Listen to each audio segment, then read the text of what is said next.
¿Cómo te gustaría que te presente? Luego pon a ver, me pone director de hidrógeno. Estoy con. Puedes poner director del consorcio de hidrógeno verde, profesor del máster de hidrógeno, Ujú. y luego me pones de la UP, y luego profesor de la bueno, profesor no, y colaborador o investigador de la UPC. Perfecto. Vale, perfecto. O sea, yo lo tengo grabado, así que ya perfectamente. Vale, pues nada, son unas preguntas muy simples porque nos basamos nosotros en el, en el informe este de descarbonización que te pasé el borrador, pero tampoco es, o sea, no nos queríamos reducir solamente a eso, simplemente queríamos simplificar esa información, intentar dársela un poco masticada a nuestros compañeros, que al final, como es una cosa para clase, no es, es un public reportaje que vamos a hacer, pero no lo va a ver más gente que sea los de nuestra clase. Y Mm. lo que quería era, con esto, como intentar cambiar un poco el relato de lo que la gente sabe sobre la descarbonización, que es un paso muy importante en la lucha contra el cambio climático. Entonces, básicamente, pues eso, son preguntas muy sencillas que, por si, bueno, para ver los puntos de vista de los expertos que estáis ahí el día a día y y que me lo puedes explicar así muy sencillito para, bueno, pues eso, para que lo entienda todo el mundo, porque es que si no, yo creo que no vamos a ningún lado. Cuanto más simple sea el mensaje, pues más claro quedará. Entonces, lo primero que te voy a preguntar es ¿en qué lugar crees que está España ahora mismo en cuanto a proceso de descarbonización, comparado, aunque sea ya si no es con el resto del mundo, sino con Europa o con los países cercanos? Si crees que España está en una situación favorable, mejorable o que fácilmente salvable o no lo está. Bueno, yo más que comparar con otros países, porque en realidad todos los países van más o menos igual. Ujú. Esto es como el Guadalquivir, que aparece y desaparece, ¿no? El río, ¿no? Y dice, "Uy, ha desaparecido, ¿no?". Entonces, por ejemplo, Alemania sacó un gráfico del objetivo de descarbonización 2040, ¿no? Algo así, o 2030. Entonces, pues el gráfico era lineal, era vamos a ir poco a poco, y sobre todo, quien tenga que hacer las cosas, el gobierno que venga después. Eso Claro, es claro, como, claro. como decía San Agustín, ¿no? Dios, hazme casto, pero no ahora, ¿no? Entonces todos los gobiernos van ahora un poco en plan religioso, pero sanagustiniano, ¿no? ¿No? Castidad, pero no ahora. Vale. Entonces, en el gráfico salía los últimos 20 años de las renovables en Alemania, y claro, Alemania pues hizo el despegue en 2008, como en España en 2009 lo paramos, Alemania lo paró más tarde, en 2013, y luego 2013 hundido. Luego subió otra vez 2017 y luego otra vez hundido. La eólica, el 2008 hicieron una renovación para que los parques, la eólica fuera al mercado convencional, se hundió, En le 2008. dieron apoyo a la eólica marina, entonces hubo un par de años que la eólica marina fue para arriba, la eólica marina era carísima, además estaban los parques desconectados porque quien tenía que poner la conexión no los conectaba, entonces se volvió a hundir. En 2009 la eólica, en 2019 la eólica volvió a subir y volvió a caer. Y en España pues tenemos el mismo drama que todos los países. Hay un libro muy bueno de Claudia Kempfer del Instituto Económico Alemán que dice El imperio fósil contraataca. Entonces, un poco estamos ahora en la cosa esa, ¿no? Un poco la saga de la guerra de las galaxias, ¿no? El tema energético, ¿no? Entonces, estamos el Harrison Ford y tal, ganaron a la estrella del mar y la derrumbaron, ahora se ha vuelto a componer y otra vez el imperio fósil contraataca. Entonces, ahora contraataca pues de una manera un poco pues como hace 20 años, ¿no? Con el tema que comentaba antes, ¿no? El tema del hidrógeno, que es un tema muy ambiguo, pero tiene una gran oportunidad, pero al mismo tiempo está utilizándose pues, por parte para mantener la no electrificación, para mantener un modelo de descarbonización mucho más lento, porque haría falta muchísima más renovable para hidrogenizar la economía, y luego todos los problemas que tiene, que al final no sé si son proyectos fallidos para que no se hagan o es simplemente confusión mental, ¿no? Y más o menos estamos, todo el mundo está en el mismo drama, ¿no? Creo yo. Y ahora incrementado con el tema de la guerra de Ucrania, con el tema de la crisis energética, mensajes que te dice la prensa, nos vamos a quedar sin gas, nos vamos a quedar oscuras y tenemos récord de reservas de gas. Entonces, pues como mínimo en Inglaterra, cuando hubo estos mensajes tan disparatados, ¿no? De BP sobre todo, de hay una crisis energética y nos vamos a hundir todos, ¿no? Y era para triplicar los beneficios de BP con esos mensajes, porque el precio subía, le pusieron una multa. Aquí la gente de, digamos, mensajes apocalípticos los hay, digamos, que ni en la época bíblica, ¿no? Del Evangelio de San Juan, y aquí pues tenemos como muchos candidatos a evangelistas, ¿no? Pues entonces, o sea, yo también lo que, más allá de, o sea, vale, viendo que estamos todos igual, sí que podemos poner el foco en las grandes empresas, como las grandes empresas contaminantes como principales responsables. Hablé con Fernando y me dijo que un 22% de la contaminación bueno, sí, de la contaminación del país estaba asociada a estas grandes empresas. Y te quería preguntar si crees que hay un patrón de comportamiento común o de cosas que puedan hacer para mejorar o para ayudar con la descarbonización o sí, para ayudar a la lucha contra el cambio climático y que no estén haciendo. Si crees que hay una serie de cosas que sean recurrentes en esas grandes empresas contaminantes o cada una, o sea, cada una va a su manera. Bueno, a ver, ha habido últimamente ha habido una alianza, ¿no? Entre, por ejemplo, gasísticas, energéticas, químicas, está el ejemplo de BAFs, ¿no?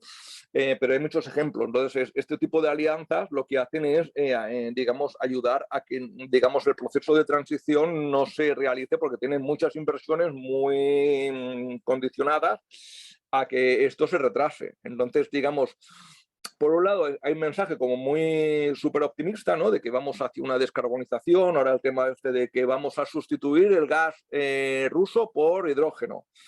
Entonces, pues claro, cuando haces números, pues ves que se necesitaría el doble de hidrógeno para sustituir el gas, porque el hidrógeno tiene la mitad de energía que el gas, y luego para conseguir eso haría falta como 4 veces más toda la electricidad que genera Alemania. Entonces, pues si eso lo trasladas a transición a energías renovables, necesitarías como 20 veces más renovable. Entonces, hay modelos, digamos, de descarbonización que con el triple de renovables se consigue descarbonizar muchísimo, y hay modelos en el que cuando te dicen no hagamos electrificación demasiado porque es inviable tal y cual, pues claro, la electrificación no es que la electrificación significa mejora de la eficiencia y por tanto no hace falta sustituir fósiles por electricidad, sino que necesitarías la mitad de electricidad, con lo cual con la mitad de renovable lo lograrías. Si consigues hacer autoconsumos y de proximidad, aún más eficiente, con lo cual necesitarías mucha menos renovable. En cambio, hay otros modelos que en los que necesitas es multiplicar por 4, por 5, por 20 la renovable necesaria para hacer la transición. Claro. Entonces, pues claro, estos... hay relatos, ¿no? Que cada uno, pues en lugar de decir hay muchos escenarios, te dice, no, el único escenario es ese, hace falta mucho, mucho, mucho, vamos a invertir mucho, necesitamos mucho dinero, y esto pues no acelera, sino retrasa la transición. Aún así, el hidrógeno pues es una cosa muy positiva porque lo que permite es que la renovable, en lugar de ir solamente a la electricidad, puede ir a la electricidad y sustituir otros consumos que no son electrificables, como el acero, la química, fertilizantes. Entonces le da mucha más versatilidad a la renovable, pero si buscas el modelo de que todo lo que no es ahora renovable o hacerlo con hidrógeno, lo que te lleva es un proceso muy ineficiente. Claro, o sea, el hidrógeno sí que es una alternativa viable, pero no con cualquier, o sea, no con cualquier energía, ¿no? Se puede No más que con cualquier un energía, apoyo. no para cualquier uso. O sea, si tú coges hidrógeno y quieres hacer calentar un hotel, ¿no? Pues tienes de 100 megavatios, por ejemplo, con electrolisis pierdes un 30%, te quedan 70. Si haces pila de hidrógeno pierdes otro 50, del 70 te quedas 35, y luego la caldera o lo que sea también pierde otro 30%, si no haces aún así con pérdidas con gasoductos o con hidroductos, te queda al final un 20% como mucho. En cambio, si tú pones placas solares y haces bomba de calor, 1 kilovatio genera 4, o sea, de 1 a 4 o de 1 a 0,2. Entonces, claro, en un modelo necesitas 10 veces más renovable, 10 no, casi 20 o 25 veces más renovable, y en otro con una renovable tienes 4. Entonces, en tema de coches también, el coche de batería aprovecha el 95% de la electricidad. Un coche de hidrógeno te queda al 19%. Entonces, pues claro, necesitas, pues calcula, no hace falta mucho más, ¿no? Calcula la renovable que necesitas. Entonces, al hacer necesitas más renovables, por un lado, atrasas el cierre del carbón y del gas, y por otro lado, atrasas la necesidad de mucho más renovable que vas a necesitar. Entonces, pues claro, todos son modelos que tienes que se tendría que valorar mucho más. A la hora de decir, ¿cuál es la vía más rápida para descarbonizar y cuál es la vía más eficiente para descarbonizar? Por ahí quería ir yo ahora porque, claro, o sea, volviendo a las empresas, si entonces hay alianzas y hay intereses mutuos entre todas ellas, digo yo que también podrá haber una hoja de ruta y en cuanto a una descarbonización efectiva, más que sea algo inmediato, que sea algo que funcione, que realmente el objetivo último es ese, no que se produzca ahora mismo, sino que el progreso sea de verdad y que no haya alianzas de intereses en los que no pueden ponerse a hacer el proceso porque simplemente no les interesa, están ganando, como me dijo Fernando, el último euro y antes de que sea demasiado tarde, pero supongo que se tendrán que poner ya poco a poco a hacerlo. El hidrógeno entonces puede ser una alternativa o el camino, puede ser el camino del hidrógeno para esta descarbonización paulatina. Bueno, lo primero que teníamos que hacer, pues si necesitamos luego tantas renovables, primero poner tantas renovables para luego poder hacer hidrógeno. En cambio, lo que hacemos es sustituir el discurso de las renovables por el discurso del hidrógeno. El hidrógeno, digamos, es como un pastel, ¿no? La nata del pastel, ¿no? Primero tienes que hacer el pastel. Aquí estamos casi poniendo primero la nata y luego a ver dónde está el pastel, ¿no? Yo creo que el hidrógeno es un complemento que mejora la productividad y la multifuncionalidad de la renovable, porque entonces apoya el proceso renovable, pero primero hay que apoyar el renovable, buscar qué modelos de negocio de renovables son viables, porque hasta ahora lo que han buscado primero es cargarse el modelo que existía, que era el de la prima, de decir, te doy un precio regulado, con ese precio regulado consigo una financiación más barata y consigo una aceleración de la renovable. El modelo subasta es muy complicado porque no hay un mercado ágil, es un mercado que va a subastas con grandes fondos detrás para poder tener los avales necesarios y tal. Y eso no es un modelo que acelere, es un modelo que la industria productora de fotovoltaica pues tiene mucha incertidumbre, con lo cual eso encarece costes. El modelo que había antes era bueno, aún así se quedó, digamos, como un traje pequeño. En lugar de ampliar el traje, lo que nos hemos hecho es poner un traje aún más pequeño todavía, ¿no? Entonces, pues necesitamos es buscar mejorar. En Alemania, por ejemplo, una cosa que no se habla aquí mucho o nada, digamos, es que cuando tú te pones la fotovoltaica, igual que tú no eres propietario de una central térmica de ciclo combinado y una parte, y si no, lo que no usas lo tiras, ¿no? Tú pagas un precio, pues la fotovoltaica te pone alguien la fotovoltaica o tú te creas una empresa de producción fotovoltaica y luego tú pagas por los kilovatios hora que tú consumes. Entonces se reparte la producción pues como con las reglas del mercado. Tú consumes 30, pues pagas 30. Si tú consumes 40, 40. No es decir, no, como yo tengo una parte de la placa, lo que no consuma de la placa lo consumo de la red y lo que no lo tengo que tirar. Entonces, ese modelo en Alemania, creo que en Berlín, no sé, iban a 20 megavatios por año de instalación de fotovoltaica en viviendas de alquiler. Lo que ha hecho Berlín ahora es, como ya las viviendas de alquiler suyas ya las ha metido todas fotovoltaicas, ha hecho es una especie de compra de vivienda de alquiler privada para gestionarlos ellos. Entonces, sigue poniendo fotovoltaica en las viviendas de alquiler. Un modelo que más o menos les ha ido bien. Y los parques grandes en Alemania están bajando. No sé si algo. ¿Qué es lo que y por qué? O sea, ahora llevándolo ya y ya prácticamente para acabar, porque ya quiero llevar esto al ámbito mío, que es el periodismo y a la comunicación. y preguntarte por qué crees o qué crees que nos está faltando, o por parte también bueno, pues del Ministerio de Medio Ambiente, por parte del gobierno, de comunicar, o de los medios de comunicación también, obviamente. Eso ya te puedo decir yo que es por interés puro y duro, pero claro.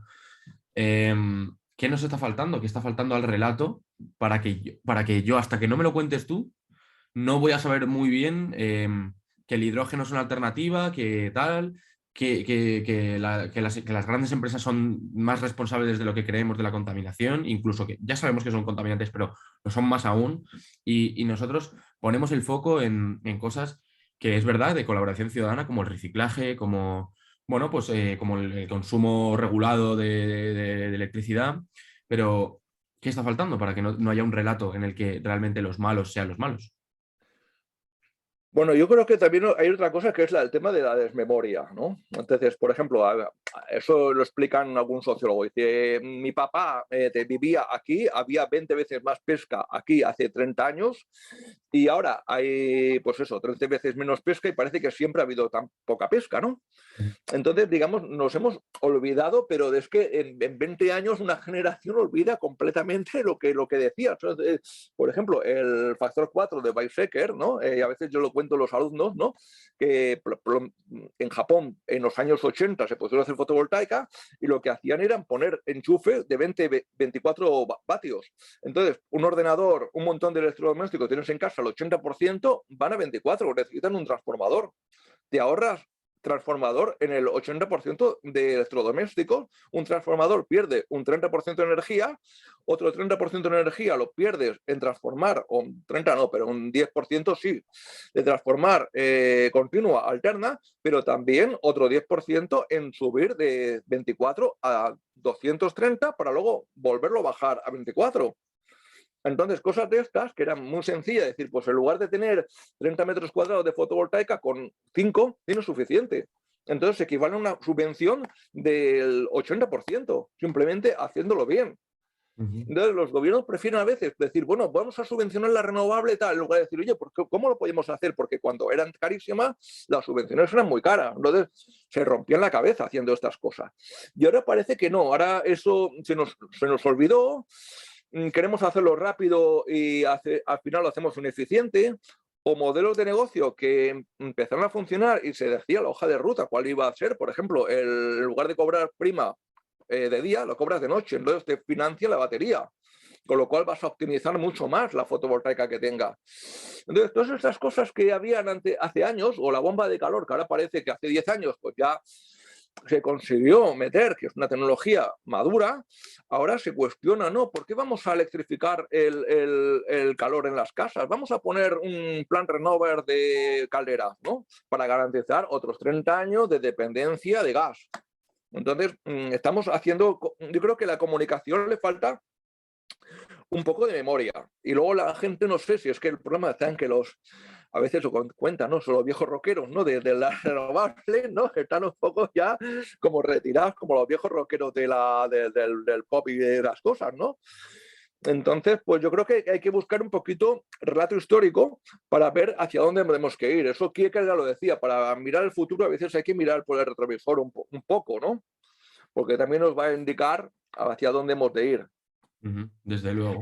Y luego la comunicación también está muy, digamos, mediatizada, aparte por intereses, también por presupuestos. O sea, eso decía uno, eso a nivel político, decía el que había sido secretario de Estado de Energía de Alemania, era muy bueno en los años 90, pero dijo, es que desde que está en cargos políticos no ha aprendido nada y sigue con el discurso de los años 90. Entonces, no es que sea malo, es que el vorágine que tienen, yo haría una especie de año sabático a los políticos para que reciclaran, ¿no? Porque no son malos, pero que cuando entran al cargo ya no aprenden nada más.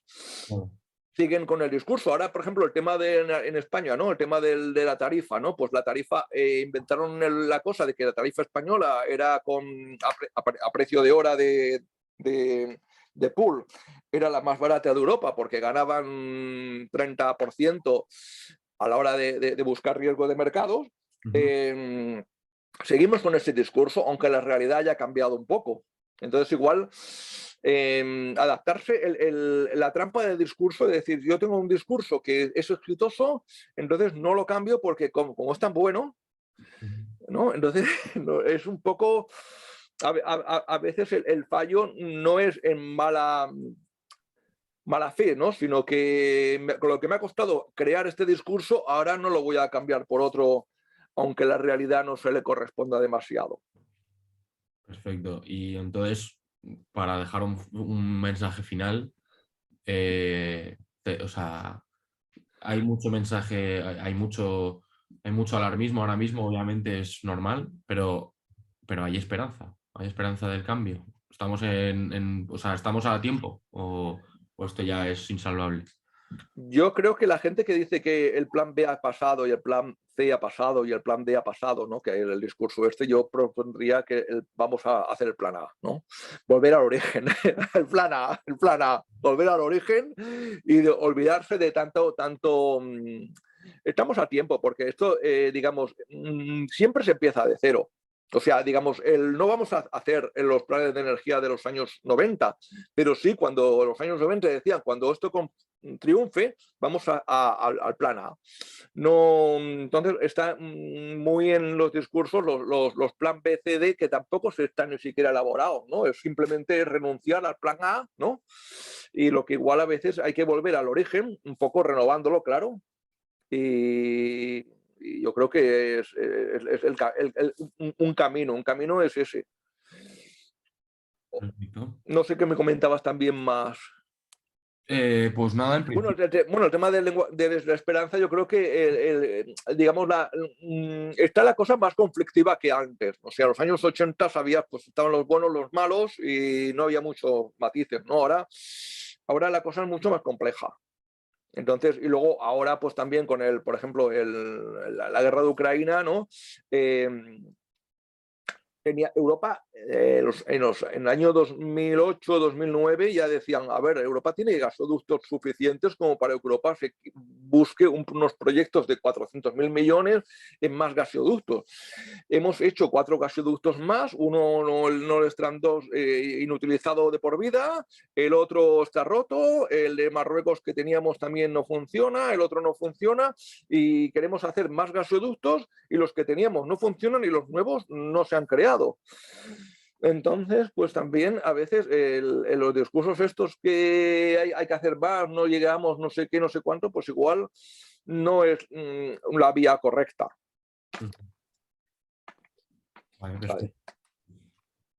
perfecto, pues yo nada, quería dejarlo precisamente con el mensaje de que yo estoy de acuerdo contigo. Es que no, así como reflexión final, siempre es verdad que es fácil llevar esto a la agonía y al desastre, pero sí que yo también confío en una reacción a tiempo y creo que viene una generación ahora más preparada que antes y con un discurso que es verdad que hay que cambiar el relato poco a poco y que hay que y que quizás seamos nosotros los que tenemos que poner que poner el puño sobre la mesa, pero yo creo que sí que hay esperanza, la verdad. Yo creo que sí que estamos a tiempo de cambiarlo. Sí, bueno, y luego también el tema también es que los ciudadanos pues sean los, digamos, los protagonistas del cambio, ¿no? O no solamente las grandes empresas. Y luego las pequeñas empresas tienen mucho que decir, ¿no? Y las pequeñas empresas yo creo que viven más de intentar vivir de lo que les deje el negocio las grandes, que no decir, bueno, yo voy a hacer mi vida, ¿no? Voy a hacer mi estrategia autónomamente, sin depender de grandes proyectos y tal, y buscarlo, eso que decía, lo pequeño es hermoso, ¿no? Pues buscar lo pequeño y luego lo pequeño cuando se replica instantáneamente y se multiplica es cuando consigue los cambios. A veces eh, cuando se hizo el primer coche de combustión, se dejó el coche de caballo, pues decía, bueno, el coche de caballo no tiene peligro. Y en 10 años desaparecieron los coches con caballo y eran todos con combustión. Pues igual, la cuestión es un granito se multiplica, se multiplica, se multiplica y al final tienes millones de granitos, ¿no? En cambio, si uno busca proyectos porque tienes prisa, ¿no? Quiere hacer unas cosas súper grandes, pues al final no funciona así. Perfecto. Pues me quedo con eso, Jordi. Muchísimas gracias.